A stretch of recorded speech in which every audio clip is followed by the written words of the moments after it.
Hello everyone! Happy Saturday! So today is 11/11/23. It's Sheila and Julek's wedding day. So bad hair day pa ako, so don't mind my hair.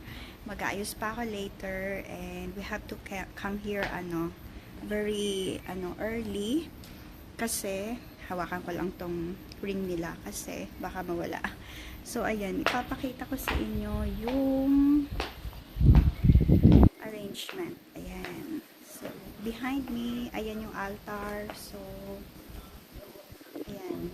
Ito yung aisle and ako yung mag-arrange ng mag-a-assist sa lahat.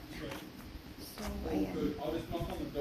So here we have the baskets for flower girl and yung itatapon na ng mga petals after the ceremony, the Bible and the cords, the coins, yung aras. And then I have this one, the wedding ring. So nandoon na din yung candle and what do you call that? Yung cross. So ayan. Mamaya ipapakita ko sa inyo.